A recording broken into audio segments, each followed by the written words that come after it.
A poem by Cheryl Meyer. Sometimes I feel like a book on a shelf. Standing alone, I am all by myself. People walk by me to just pick me up and use me, or just throw me down and hit or abuse me. Their cares are my cover or eye-catching title. My contents and pages to them are not vital. They couldn't care less if I'm torn deep inside. Just stroll right by with a strut or a stride. I just want to scream, to let it all out. I wish they could see what I'm really about. I wouldn't care who is dumb or who is smart. I would open to each with all of my heart.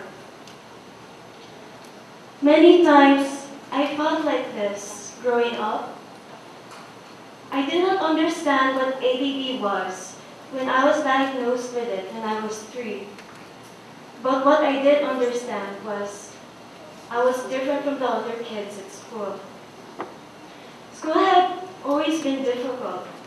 Back then, I sometimes thought math, English, science, social studies, what are all of these for? They're not really important. And then somehow, just by doing this, it could make the people around me happy and dumb. That's why I was doing it. I mean, come on, diba? Thinking about stories, music, and games is so much more thrilling than listening to my boring teachers. In grade school, I always had a hard time catching up with the others. Lessons were rush, rush, and rush. It took me twice the time to understand, twice the effort to focus, and to let the lessons sink into me. Sometimes it was all so fast that I couldn't even grasp it. To my embarrassment, the teacher often skipped me in arithmetic games because sticking to me would hold the entire class back. When asked a question I didn't know the answer to, I'd stutter, shut down, and try to hide from the laughter around me. If learning was hard enough, being accepted by my classmates was even harder. They actually called me this. They called me dumb, slug, peanut head, loser, and imbecile. My biggest challenge was learning to speak and string words together. With that, my not being able to communicate and express myself well with my peers caused me to lack self-confidence to gain friends, and I admit, even up to now. It was hard for me to trust because I never trusted myself. And you know what? I'm still like that, even though I'm 20 years old. Don't take my appearance to your liking. Don't think that the way I carry myself makes me a normal person right now, because I am still ADD. And a few weeks ago, we had at college, we had a group report submission, and my group mates were already done with their parts, and all I had to do was compile it, print it out, and submit it. Well, the night before the submission, I was editing my PowerPoint printouts when I took out the written report that my group mates gave me. And they told me it was complete, but to me it wasn't. There were no table of contents, there was no bibliography, and there were some other points that were missing. So I couldn't help it. I had to change it. Being ADHD and obsessive compulsive, I did not sleep nor eat the entire night and all the next day until evening to do so. I had my brother help me burn the presentation and video into the CD as I worked on it. I printed it out before 4 p.m. and guess what? The deadline was 4:30.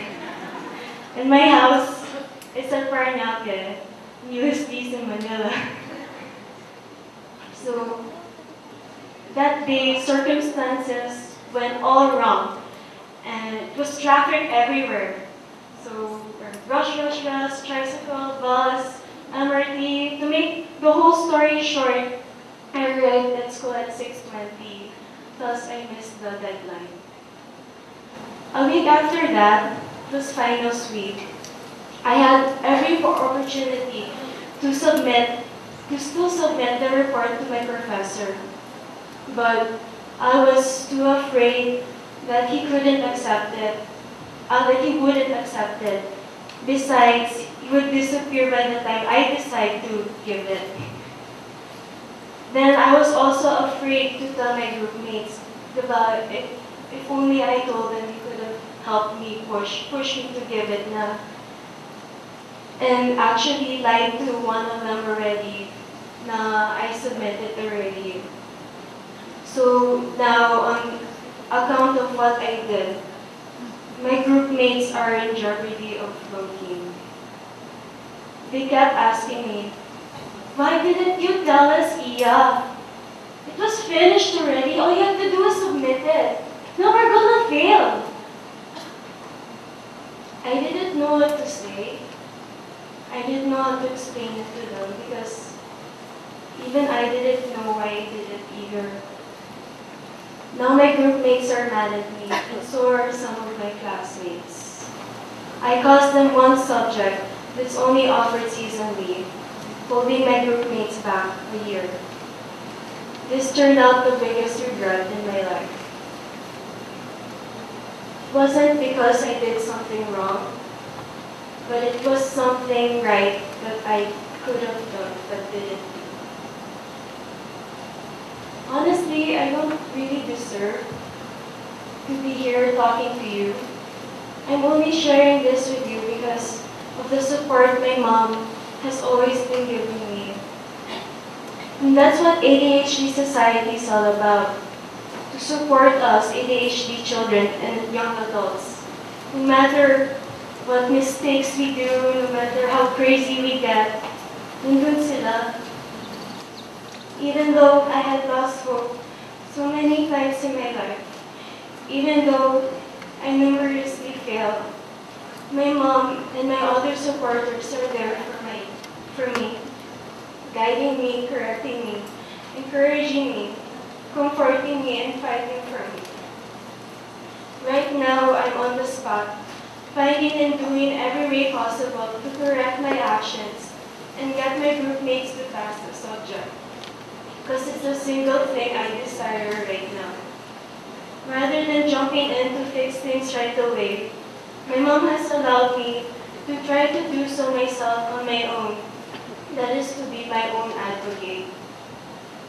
But I'm never alone because my mom's still there right here behind me, fighting with every ounce of her strength to pull me out of my situation, telling me, "There's still a chance, Iya, that your professor will consider and pass your group mates.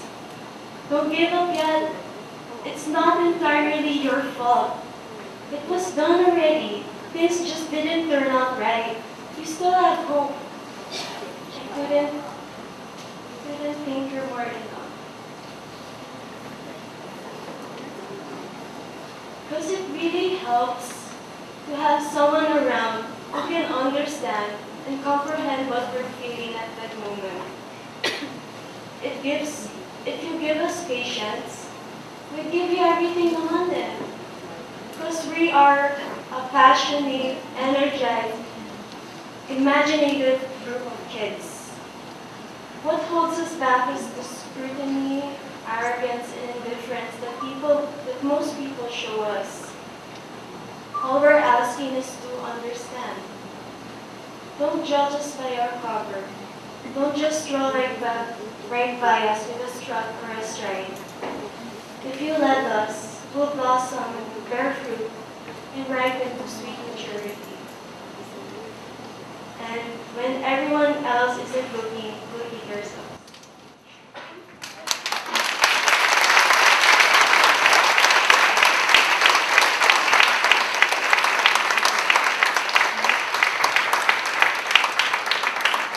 pardon the impulsivity. This is me at my best. Now, everybody who thinks Iya is the bravest person in the room, please stand up.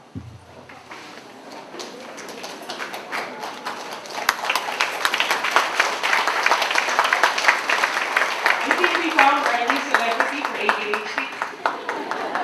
It cost her a semester. Okay. So let's go to our next speaker. Old age. Teacher Tina is a preschool special education teacher.